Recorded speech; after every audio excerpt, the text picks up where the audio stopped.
¿sale? Profe, y yo, por ejemplo, que se la mandé. Que están dentro de la naturaleza y que se interrelacionan entre sí para conformar entonces lo que es la biodiversidad en el planeta, ¿no? Vamos a tocar algunos puntos como, por ejemplo, qué es biomasa. Hablaremos de lo que es componentes bióticos y abióticos. Hablaremos de lo que es recursos de alimentación, cómo se relaciona el hombre en este proceso de la producción de alimentos, lo que es biodiversidad, ecosistemas urbanos y algunas cosas de contaminación más adelante, ¿no? Bien, la biosfera es este sistema abierto en donde interactúan los elementos tanto bióticos como no bióticos, perdón, bióticos como no bióticos en el proceso de la vida misma, ¿no? El ecosistema es ese elemento cerrado. ¿Y por qué se dice cerrado? Porque está circunscrito a cierta zona donde viven de manera habitual o de manera tradicional tal o cual número de seres vivos, ¿no? Están de manera tradicional dentro de este sistema, ¿no? Y está compuesto por dos elementos, la biocinesis o biocenosis, como le quieran decir, y un biótopo. Ahorita vamos a hablar de estos dos conceptos en la siguiente diapositiva. Y la ecosfera, que es este sistema cerrado, que van a dar como consecuente entonces este bioma, ¿no? Esta biodiversidad. Bien, cuando hablamos entonces de lo que es este sistema de entradas, vamos a entender como todo tipo de entradas, aquellos elementos que requieren los seres vivos para su metabolismo. Dentro de entradas vamos a tener la energía del sol, el oxígeno, por ejemplo, el agua, el dióxido de carbono y algunos elementos tanto sedimentarios como gaseosos, ¿no? Como el nitrógeno, como el fósforo, por ejemplo, los cuales van a estar suspendidos pues en este ambiente, ¿no? En ese sistema abierto, en la biosfera. Dentro de esta biosfera van a estar incluidos tres clases de seres vivos, ¿no? Productores, consumidores y descomponedores, los cuales requieren de estos elementos para su metabolismo. Por ejemplo, las plantas, que son productores primarios, requieren de dióxido de carbono, que es lo que respiran, para poder ejercer lo que es el metabolismo y producir biomasa, para poder producir entonces las hojas de las plantas, los frutos, las flores, los tallos de la misma planta, en relación a esos elementos que sacan de la tierra, que vienen de lo que es el consumo de la planta y que a través de la fotosíntesis, que es esta energía solar, esta luz, van entonces a metabolizar y convertir entonces en biomasa, en parte de su organismo, ¿no? Las salidas, obviamente, pues las plantas, dijimos, respiran dióxido de carbono y excretan oxígeno, ¿no? Por ejemplo, pero no solo eso, sino que también en este metabolismo generan otros elementos que van a dar al medio ambiente y que van a estar interrelacionados para poder hacerse parte de esta cadena alimentaria. Bien, entonces tenemos que todo esto está circunscrito en la atmósfera, la cual está compuesta por varias capas, las cuales van a contener a este planeta Tierra. Esto les decía, es un biótopo. Un biótopo es como si fuera un escenario de una película, ¿no? O de un teatro.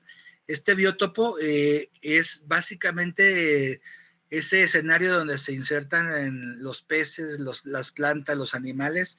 Está compuesto por rocas, por agua, por elementos sedimentarios, por elementos gaseosos como es oxígeno, como es fósforo, como es magnesio, calcio, etcétera, etcétera. Y esta biocinesis o biodiversidad es lo que se inserta dentro de este escenario, ¿no? En conjunto, estos dos elementos, biotopo y biocinesis, biocenosis, perdón, van a conformar entonces un ecosistema. Y este ecosistema es entonces así de sencillito como este pequeño estanque que es agua, piedras, elementos gaseosos y sedimentarios, animales y plantas, o puede ser tan complejo como un ecosistema urbano, ¿no? Por ejemplo, una ciudad en donde hay otros elementos que están en juego en este ecosistema, ¿no? Bien, para no enfadarlos, y sé que de repente mi voz es cansona, les voy a pedir a alguno que lea una diapositiva, y no es porque yo no pueda, sino porque mi voz de por sí se va haciendo tediosa, no cansarlos, y aparte así los mantengo acá con atención. ¿Quién me ayuda a leer esta diapositiva? Yo. Por favor. Ecosistema. Conjunto de componentes bióticos, seres vivos y sus relaciones, y abióticos, medio físico y sus factores, a través de los cuales fluye la energía y se ciclan los materiales. Perfecto. Dirán ustedes, ¿la tarea es buscar lo que es el concepto de ecosistema? No. Pero en este caso, si nosotros hubiésemos resuelto la tarea con las diapositivas, no están citadas las bibliografías. Entonces, acuérdense que cuando les pida cita APA es importante que citen su bibliografía o si no se puede sacar una cita APA, sí una referencia bibliográfica tipo web, ¿no? Por ejemplo, donde sacaron la información. Entonces, este conjunto de componentes, ya dijimos biocinesis, perdón, y elementos vivos que van a interactuar y que fluye la energía de manera cíclica entre estos elementos. Otra definición, ¿quién me ayuda con esta? Yo. Por favor. Ecosistema, comunidad de especies diferentes que interactúan entre sí y con los factores químicos y físicos que constituyen su ambiente no vivo. Ok, entonces se parece la definición a la anterior, tiene elementos comunes y es otra forma de decir ecosistema. Una última forma de decir ecosistema, ¿quién quiere leer? Yo. Por favor, escuché dos yos, el primer yo y el segundo yo más adelante para la siguiente diapositiva. Okay. Ecosistema, red siempre cambiante, dinámica de interacciones biológicas, químicas y físicas que sustentan una comunidad y le permiten responder a cambios en las condiciones ambientales. Ok, esta definición, muchas gracias, ayuda a entender que aparte hay una dinámica, que los seres vivos tienen que adaptarse a esos cambios que suceden dentro de un ecosistema como tal. Es decir, los cambios de temperatura, los cambios de humedad, los cambios incluso de cantidad y disponibilidad de alimentos que hay en ese momento. Entonces, mantener ese equilibrio es parte fundamental de un ecosistema. Pregunto, y esta es una pregunta abierta para todos. En un ecosistema como es una ciudad, ¿qué elementos pueden llegar a ser dañinos o nocivos para alterar la salud de una persona? El auditivo, el ruido, sí. La contaminación del aire, perfecto, también la calidad del aire. Una que afecta mucho es como los desechos de químicos de las empresas que se van al agua. Por supuesto que sí. Sí. Sí. ¿En los hospitales existe algún riesgo en estos ecosistemas urbanos? ¿Hay riesgos con lo que los hospitales producen, que son desechos biológicos? Sí, porque, por ejemplo, Claro. las jeringas que utilizan, las agujas, todo eso, si no tienen un método adecuado para desecharlas, pues corre el riesgo de que quienes están en contacto con ellas se contaminan. Como donde los tiran en los botecitos rojos, pues ahí así está bien, pero si no aplican ese tipo de métodos, pues ahí sí ya es... Pues, por ejemplo, las personas que se dedican al aseo, o sea, como al aseo o del mismo hospital o de la basura, a veces ellos agarran las bolsas, a veces no tienen ni guantes ni nada. Imagínense si se pinchan con una jeringa, pues, y puede ser de algún paciente o que esté infectado o algo, pues ya también ellos corren ese riesgo. Exacto, así es. Entonces, por eso es que este tema de desechos hospitalarios yo lo agregué a esta nueva currícula de trabajo. Antes teníamos otro tema aquí. Quise agregar este tema porque ustedes más pronto de lo que se imaginan van a estar yendo ya a hospitales a hacer sus rotatorios o prácticas complementarias. Y es importante que conozcamos todo este proceso de cómo se deben de disponer los desechos hospitalarios y medicamentos que de repente se utilizan en hospitales y en casas, incluso en domicilios. Bien, entonces hay varios ecosistemas que ahorita en el video que voy a poner al final de esta presentación vamos a complementar todo esto, pero básicamente podemos diferenciar ecosistemas dos grandes, terrestres y acuáticos, ¿no? Los ecosistemas terrestres están predominantemente gobernados por lo que es la temperatura, es decir, el calor que hay o el frío que hay dentro de este ecosistema.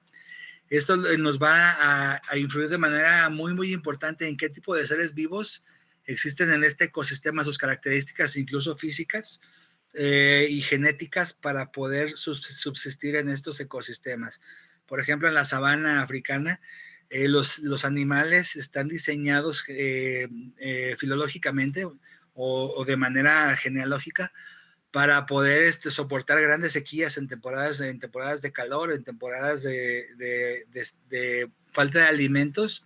Están diseñados para poder sobrevivir a esos climas y a esas carencias, ¿no? Por ejemplo, en la tundra o en Alaska, donde hace mucho frío, los animales se adaptan a esas condiciones climáticas para poder subsistir, ¿no? La humedad, la luz, el tipo de suelo, la cantidad de nutrientes que hay. Sabemos que hay ecosistemas hostiles como el Mar Muerto. ¿Alguien sabe qué peculiaridad tiene el Mar Muerto? Es muy salado. Tiene mucha sal. Ok, hay seres vivos abundantemente en el Mar Muerto. Últimamente se han descubierto unos microorganismos que viven ahí, pero son mecanismos o microorganismos muy adaptados y muy poco comunes, pero el Mar Muerto tiene esa característica que no tiene compatibilidad con la vida, aparentemente no tenía, hasta estas investigaciones que hicieron hace poco, pero es por la dureza del agua, como bien comentaron, por la gran cantidad de sales que tiene este líquido, y es incompatible con la vida, ¿no? Entonces, muchos de los elementos de un ecosistema tienen que ver con el tipo de personas o de animales que viven dentro de este ecosistema, ¿no? Los otros son los ecosistemas acuáticos, ¿no? Y en este caso, los ecosistemas acuáticos pues se gobiernan sobre todo por la luz. Sabemos que a mayor profundidad, menor cantidad de luz. La temperatura también hay a mayor profundidad, menos temperatura. La salinidad del agua, es decir, la cantidad de sales disueltas, la densidad del agua, la presión, la cantidad de atmósferas que soporta un organismo vivo y las características fisiológicas que tienen estos animales. Se dice que hay muchas especies de animales que viven en las propiedades que todavía no hemos analizado o que la humanidad no conoce, porque es tanta la diversidad y la adaptación que tienen estos animales que viven a profundidades tan extremas que no nos es posible conocerlas a todas. Sin embargo, son organismos tan adaptados, tan bien adaptados, que pueden ser compatibles con esta gran cantidad de pesos de atmósfera. ¿Alguien vio la película de Buscando a Nemo? Sí, ¿Se acuerdan que había un pececito que tenía como una lamparita? Sí. ¿Sí es en la de Nemo o es en la de Cazatiburones? No me acuerdo. es la de Nemo. Es en la de Nemo. Ok, ese pez específicamente adaptado a esa profundidad tiene bioluminiscencia, ¿no? Esa característica que lo adapta a ese ecosistema, el cual le permite cazar y comunicarse con sus semejantes. Y esas características propias de esos seres vivos son los que hacen que subsistan dentro de esas profundidades, ¿no? Entonces, cada ecosistema va a tener sus peculiaridades, y sobre todo los ecosistemas urbanos, a pesar de que en ellos vive gente, también hay sus peculiaridades y sus diferencias. Bien, ¿por qué conocer un ecosistema? ¿Cuál es la intención de conocer un ecosistema? Pues porque ahí fluye la energía, ¿no? Porque ahí circula la materia, Y mucho de lo que estudiamos es precisamente cómo se compone el ser humano y a través de qué elementos nosotros como raza, como especie, subsistimos, ¿no? Dice un dicho popular, tú eres lo que comes. Literalmente uno es lo que come. Cuando ustedes ya llevaron fisiología en primero y bioquímica, fisiología en segundo y bioquímica en primero. ¿Cómo se sintetiza una proteína? ¿Alguien sabe cómo el músculo, cómo se sintetiza un miocito, una proteína del miocito? ¿Qué se requiere para sintetizar una proteína del músculo? Híjoles. ¿Qué requerimos para sintetizar una proteína? Primero que nada, requerimos aminoácidos, ¿cierto? ¿De dónde vienen los aminoácidos para hacer la proteína? Cuando son aminoácidos. Alimentación. De la alimentación. De lo que comemos, efectivamente. Ajá. Sí, perdón, siga, escucho. No, perdón, sí, pues eso, de que depende de, por ejemplo, los aminoácidos los que producimos, pero o los que son directamente de los alimentos, pues, pero básicamente de la alimentación. Ok, vamos a poner un ejemplo. ¿Quién me quiere decir ya desayunaron? Ya son casi las 2. ¿Qué desayunó hoy? Déjenme ver quién. August, ¿qué desayunó el día de hoy? Hola, doctor. Desayuné huevo con un pan. Perfecto, ok. El huevo es proteína, ¿estamos de acuerdo? Sí, proteína de tipo animal. Cuando nosotros consumimos un huevo, tiene que pasar por el aparato digestivo y la digestión inicia desde que lo estamos masticando, ¿estamos de acuerdo? Desde la amilasa que estamos nosotros produciendo para hacer la digestión. Es esa proteína animal que entra al organismo tiene que pasar por un sistema intrincado que es el aparato digestivo que entra al estómago. En el estómago los ácidos gástricos disuelven y reducen a sus elementos esenciales a esa clara y a esa yema del huevo. Y aparte de proteínas, pues trae colesterol, ese colesterol de la yema, y trae algunos oligoelementos como calcio, fósforo, magnesio, etcétera, etcétera. Cuando pasa el aparato digestivo a nivel de yeyuno y luego duodeno, empieza lo que es propiamente la dispersión de nutrientes a través de lo que es la circulación mesentérica. Cuando esa circulación de nutrientes llega hacia el hepatocito, hacia lo que es el hígado, el hígado empieza entonces a sacar esas pequeñas partículas de nutrientes, proteínas, ácidos grasos, colesterol y todos esos elementos para entonces redistribuirlos, es decir, llevarlos, convertirlos la grasa en kilomicrones de pequeña intensidad y las proteínas a sus formas esenciales de aminoácidos y estas llevarlas a la circulación general para que lleguen a la célula. Y en la célula, las células van a captar los elementos como alanina, timina, citosina, guanina, los van a integrar a lo que es la célula y a través del proceso de lo que es las instrucciones genéticas, esos aminoácidos se van a convertir en tripletes, codones que van a hacer una cadena helicoidal y entonces van a dar origen a lo que es una proteína, en lo que es en el retículo endoplasmático liso y las grasas en el rugoso.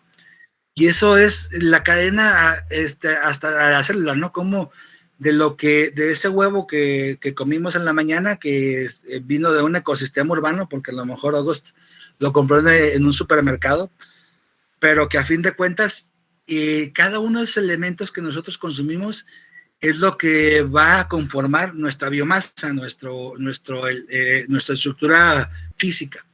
Esas proteínas van a dar origen entonces a las proteínas estructurales del músculo, de las células, y etcétera, etcétera. Y eso es lo que es el flujo de energía, ¿no? Y eso es lo que ejemplificamos aquí en este pequeño esquema, ¿no? Tenemos productores primarios, que son plantas y vegetales. El día de hoy, ¿quién desayunó alguna fruta o alguna verdura? Papaya. Ok, papaya. Melón, perfecto. cada uno de estos, elementos primarios no requirieron de que el árbol de melón o de papaya se comiera algún animalito de estos para producirlos. ¿Cómo se producen los frutos como el melón y la papaya? ¿Qué se requiere para que nazca o para que se produzca una papaya o un melón? Pues energía Mucha solar, agua. también agua. Agua, perfecto. Luz, ¿qué más se requiere? ¿Nada más? Nitrógeno. Nitrógeno, carbono, oxígeno, nitrógeno, el famoso chon, que es el origen de la vida. Y que todos esos elementos, ¿en dónde están? ¿En qué parte están esos elementos? En el suelo. En el aire. Sí. Todos esos elementos como calcio, magnesio, nitrógeno, fósforo, algunos son sedimentarios y otros son gaseosos.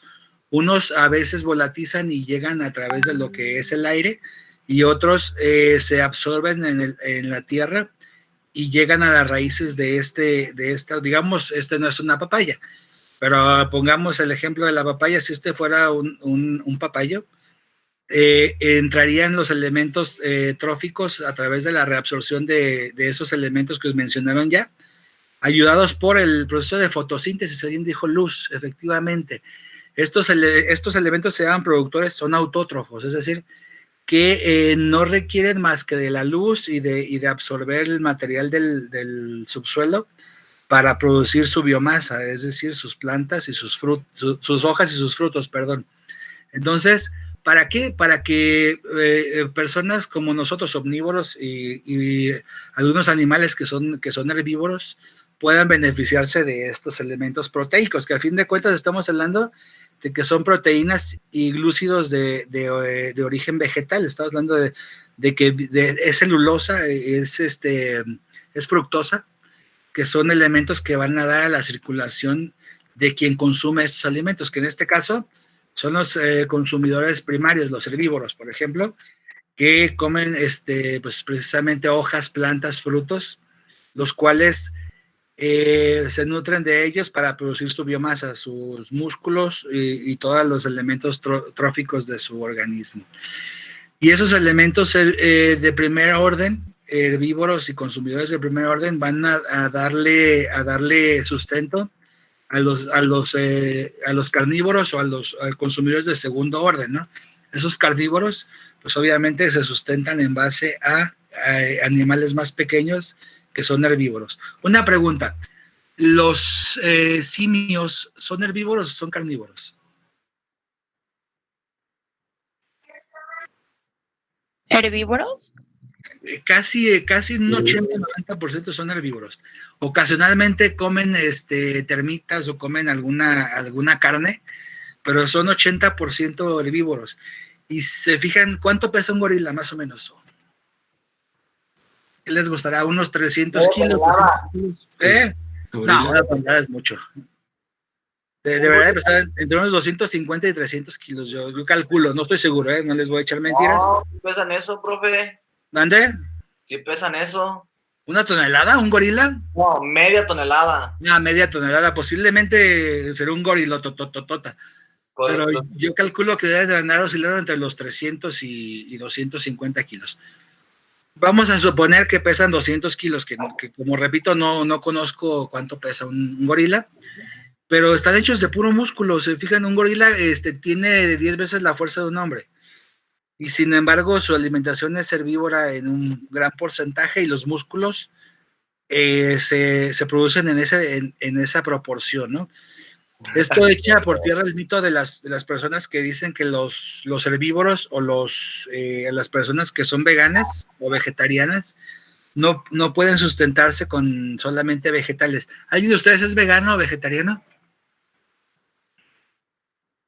¿Alguien conoce a un vegano o vegetariano? Sí, mi mamá. Yo conozco a alguien, profe. ¿Mande usted? Perdón. A una amiga que es vegetariana 100%. Ok, ¿y se ve demacrada? ¿Se ve enferma o se ve bien? Se ve bien, pero ella se peleaba mucho con un profe porque le decía que la carne tenía nutrientes que no los daban las plantas. Y ella decía que sí, que había plantas y y cosas así, pues, que ocupaban los nutrientes de la carne, pero pues quién sabe. Y le decían que Sí, les que cuando tuviera, pues, o le preguntó que si quería tener hijos, ¿no? sí, Y le dijo, no, pues sí, pero pues más adelante, y ya que termine mi especialidad y todo el rollo. Y le dijo, no, pues si te embarazas, pues tu bebé puede salir, pues, no muy bien, como se debe, puede salir prematuro y cosas así. Y le dijo, no, profe, pero es que, pues, sus plantas eran raras, porque hacía que ocupaba, pues, los nutrientes de la carne, pero, pues, quién sabe, pero, o sea, no se veía ni flacas y, o sea, tenía un físico bien. ok. Vamos a racionalizarlo. ¿Ustedes saben de qué se alimentan los caballos, las vacas? De pasto. De pastura. De pasto, de pastura. ¿Alguna vez, bueno, por lo general las vacas tienen partos prematuros o productos en mal estado? Pues No. No. Ok, lo cierto es que las vacas tienen un estómago diferente al de los humanos. Son herbívoros 100% y están adaptados en esa situación.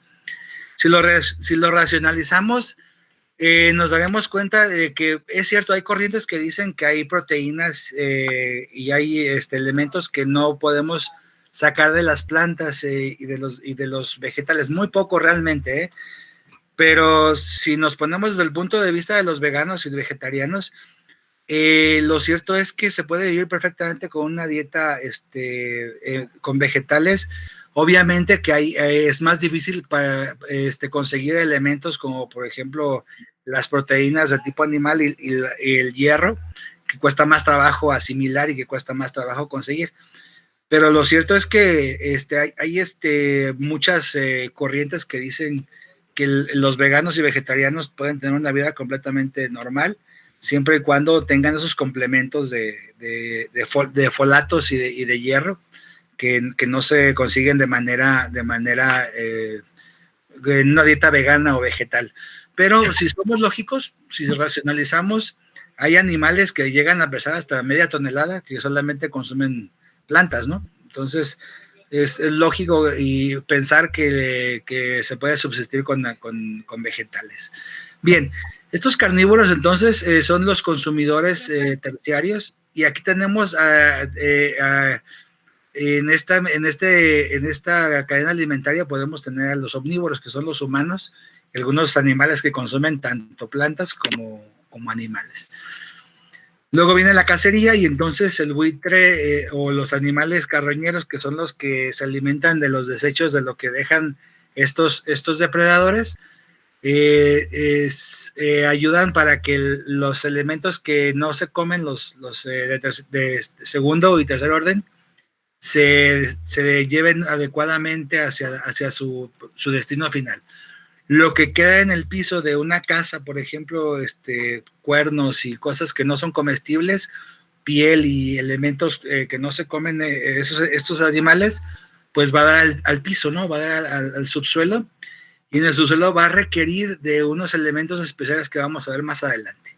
Bien, entonces ya dijimos que toda esta biomasa se genera a través de este proceso, ¿no? La entrada de CO2, de energía lumínica, fotosíntesis, agua que se requiere para este proceso y por lo tanto la absorción de nutrientes y la producción de elementos formes, que esto se llama biomasa, ¿sí? Bien. En este segundo orden tenemos a esos consumidores primarios que ya los mencionamos, que son herbívoros, por ejemplo, ya hablamos de caballos, hablamos de vacas, de ardillas y de animales herbívoros que se alimentan exclusivamente de plantas.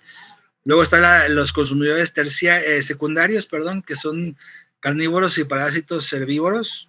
Luego vienen los terciarios, que son los carnívoros finales, y los parásitos consumidores secundarios. Estos son los elementos que van a hacer que se descomponga la materia. Sí, hay diferentes tipos de organismos. Por ejemplo, hay organismos saprófagos, y un saprófago se alimenta de materia orgánica muerta. En nuestra casa tenemos un microorganismo saprófago que se alimenta de piel. ¿Alguien sabe cómo se llama? ¿De piel muerta? En nuestra casa hay Ácaros, efectivamente. ¿Ustedes sabían que la mayor parte del polvo casero, el polvo que hay en casa no viene de la calle, no se mete por las ventanas, sino que lo producimos nosotros mismos?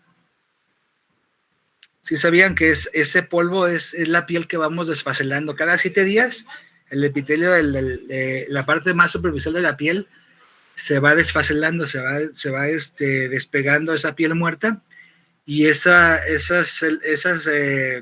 partículas de células muertas son las que se comen los ácaros de la piel y se convierten en polvo casero, ¿no? Hay una máxima que dice, polvo eres.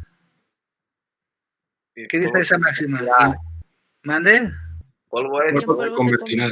Y en polvo te convertirás, ¿no? Y efectivamente, literalmente, nosotros constantemente estamos desfacelando células de piel, ¿no? Luego vienen los necrófagos o comedores de carne muerta o de cadáveres. En este caso, pues están esos carroñeros.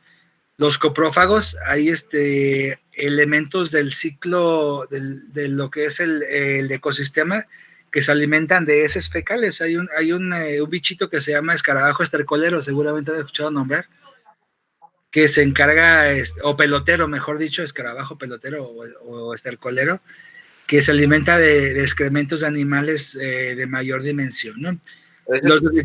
¿Mande usted? Dígame. Ese que acaba de decir es el que se alimenta del excremento de la vaca, ¿no? Ajá, son escarabajos que hacen unas pelototas así de excremento y las van rodando. Aquí en mi pueblo le dicen bombones. Dice, ¿por qué les dicen bombones? Porque parecen bombones. Oh, bueno. No han de saber a bombón, pero bueno. No. No, pero es buen punto. Cuando lleguemos ahorita más adelante les voy a poner a consideración cómo es que se abona la tierra, ¿no? Por ahí tengo varias personas que vienen de lugares donde se hace agricultura, y ahorita más adelante acuérdenme de preguntarles cómo se abona la tierra, ¿no? Voy un poquito más para adelante y ahorita llegamos a ese tema. Omnívoros, ahí estamos los humanos que consumimos de todo lo que se mueva, podemos comer, ¿no? E incluso los famosos tacos al pastor, esos de pastor alemán, son riquísimos, ¿no? En China se consumen perros, se consumen pangolines, murciélagos y todo lo que sea susceptible de ser comido, los humanos podemos comerlo. Nivel 3, bacterias y hongos, en este caso en los sistemas terrestres son los descomponedores, los que se encargan de desnaturalizar a los cuerpos en descomposición, esos elementos que ya nadie se comió y que van a entrar a lo que es el ciclo del nitrógeno, por ejemplo, que se desnitrifica, que empieza a convertirse en otros elementos, los cuales unos se volatilizan y otros se absorben por la tierra. Los hongos, que también son descomponedores, las levaduras, por ejemplo, que descomponen y opsonizan los elementos para que sean absorbidos por la tierra, y las bacterias en los ecosistemas acuáticos, ¿no? Aquí vemos ejemplos de eso que les mencionaba, de esos productores primarios, de esos consumidores, y como ven estas cebras que pesan cerca de 400 kilos, 350 kilogramos, pues comen puro pasto, y sin embargo son animales que llegan a grandes dimensiones, que tienen, cuando no se las come un depredador, pueden llegar a tener varias camadas, y no pasa absolutamente nada, ¿no? Los consumidores secundarios, que están aquí, todos los depredadores, estos carroñeros y las bacterias descomponedoras u hongos descomponedores.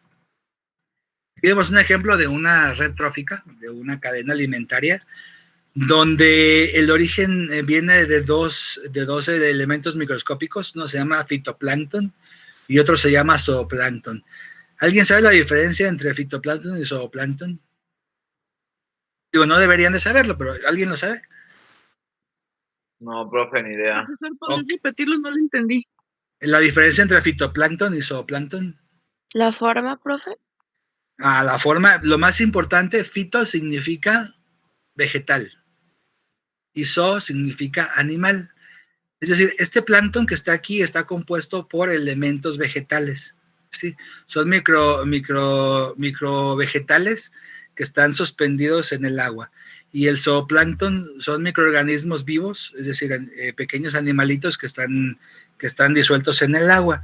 Entonces, estos dan sustento a un montón de diversidad, incluso hay elementos grandes como las ballenas que comen zooplancton y fitoplancton, que comen otras cosas, pues, pero que se pueden nutrir de estos pequeños microorganismos, ¿no? Estos dan sustento entonces a peces y a organismos de mayor tamaño, los cuales van a ir dando sustento a otros elementos más grandes hasta llegar al ser humano, que es el que está en la punta, en la cúspide de la cadena alimentaria, ¿no? ¿Y qué creen? Cuando, por ejemplo, se muere un pingüino, o se lo come una foca o un leopardo o un león marino o es depredado, los residuos que quedan de este león marino, lo que ya no se comieron los carroñeros, porque también hay carroñeros en el agua, estos pequeños elementos van a entrar las bacterias descomponedoras y se van a recaptar por los microorganismos que están acá. Y eso le da la vuelta entera al ciclo de lo que es la naturaleza, ¿no? Otro ejemplo de lo que es un ecosistema terrestre, y aquí vemos elementos que están en un bosque, por ejemplo, desde lombrices hasta carnívoros, ¿no? Carnívoros y omnívoros, ¿no? Un ratón y una zarigüeya o una musaraña pueden comer tanto plantas, nueces, vegetales, como pequeños roedores o insectos.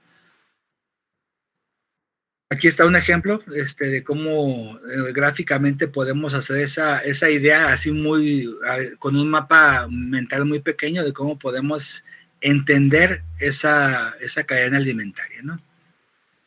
Aquí hay otro que está más bonito, está en colores, incluso aquí se ven esos bacterias descomponedoras que le van a dar la vuelta al ciclo. Ustedes se fijan, podemos pensar en cualquier parte de inicio del ciclo y honestamente el ciclo puede empezar aquí, lo que es la baya, que es consumida por el ratón luego es consumido por esta zarigüeya, o creo que es la zarigüeya, no estoy seguro. Esta zarigüeya, una vez que consume el ratón, va a dejar elementos tróficos que pueden llegar al suelo, o bien los excrementos de este ratón y de esa zarigüeya van a quedar en el piso y van a ser aprovechados por el suelo para poder nutrir a esta planta. Entonces, se da todo ese ciclo de vuelta en lo que es el ecosistema.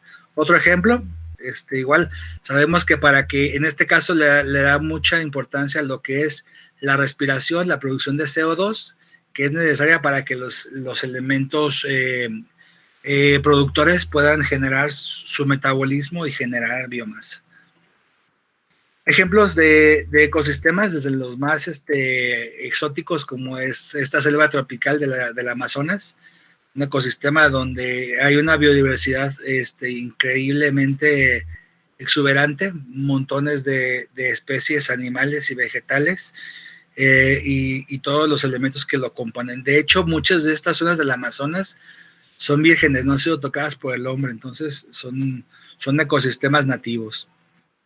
Un ecosistema de montaña, por ejemplo, también aquí vemos ya la intervención del hombre, entonces ya están más que terraformados, están adaptados pues a las necesidades de los hombres. Otro ecosistema, es una llanura que también está adaptada para lo que es el humano. Bien, esto es así un pequeño resumen de cómo se lleva a cabo entonces todo este proceso, ya a grandes rasgos, ¿no? Lo que se requiere entonces para lo que es la producción de biomasa, esos productores primarios que entonces van a generar lo que es una producción de esta misma biomasa y por lo tanto pues generar elementos tróficos. Aquí está un esquema de entrada de lo que son los elementos tróficos, productores primarios, todo lo que conlleva la producción de energía con sus respectivos descuentos de la misma energía. Hay una cosa que se llama leyes de la termodinámica. Esas leyes de la termodinámica, hay una ley que se llama entropía, que dice que la energía no se consume, solamente cambia de forma o se transforma.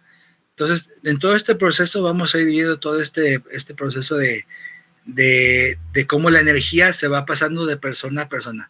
Y les preguntaba hace rato acerca de lo que es, cómo se abona la tierra. ¿Quién ha trabajado en la agricultura? ¿O quién ha estado, o quién tiene familiares que tengan alguna granja? Yo, profe. Yo también. Okay. ¿Cómo se abona la tierra? ¿Qué es lo que se hace para abonar la tierra? Dependiendo Ajá. Dependiendo de qué quieras sembrar. Ok, ¿qué siembran pero, ustedes? por ¿Qué es lo ejemplo, que- si quieres sembrar así como fresas, no sé, se le puede echar composta Ajá, y la composta está hecha de... de desecho natural, orgánico. Ok, Y de ahí toma los nutrientes, ¿no? Que todavía tiene. Sí. exactamente, ok. Si quieres sembrar frijol o maíz, ¿cambia la forma de abonarla? No, no sé, no, mi familia Sí, siembra profe. Sí, ¿cómo maíz. que? Hay abonos que incluso tienen partes de animales ya muertos o proteínas de animales o excrementos o heces de animales, ¿cierto o me equivoco? Sí, sí, sí. Profe. Y usan mucho los excremento como Como abono. abono. Así es. Todas estas formas de abonar la tierra vienen por una situación. ¿Alguien ha ido al Hospital Civil Nuevo alguna vez? Digo, al Hospital Civil Viejo. No, Ah, Sí. viejo. Ok, ¿conocen el Panteón de Belén? Oh, sí. Ok. sí, El Panteón de Belén tiene unos árboles frutales bien bonitos adentro del panteón. Tiene Sí. guayabos, tiene limones, naranjos. Y las naranjas que crecen ahí, las guayabas y las frutas, son grandes así de este tamaño y bien bonitas. ¿Por qué son tan bonitas esas guayabas, esos naranjos? ¿De por qué los se nutren? muertos. La tierra está absorbiendo La todo lo- fertilidad que tiene la tierra. Exacto, porque es tierra que está absorbiendo biomasa directamente de los seres humanos, ¿no? Guácala. Les voy a proponer esta idea que suena chocante, ¿no? Pero cuando nosotros consumimos una manzana, una fruta o o cualquier alimento, estamos reciclando cadáveres, excrementos que se fueron acumulando para producir esa fruta o ese alimento. Entonces estamos reciclando lo que es la energía. Y dirán ustedes, es chocante la idea, pero es cierto, ¿no? Todos los alimentos que consumimos son una forma de entropía, es una forma de transformar la materia hacia otro estado y hacia otra condición. Bien, vamos a entrar ya de lleno y creo que mucho de todo esto ya lo mencionamos porque me adelanté a darle los lineamientos. Recuerden, y para mí es fundamental que este trabajo es un 40% de su calificación. No se les olvide que tienen 13 días para entregar ya una exposición en forma, que ahorita les voy a decir cómo va esa exposición. Me voy a devolver a las indicaciones de la tarea. Pero básicamente los lineamientos ya se los di. Los lineamientos ya están en su rúbrica de trabajo. Dividan el trabajo de manera equitativa, definan actividades. Su fecha límite de entrega ya está definida dentro de 13 días. Acuérdense, la plataforma cierra actividades a las 00 horas del día en que se deja el último día de entrega. Chequen la plataforma porque tiene ahí días que les van quedando y horas que les van quedando, ¿sale?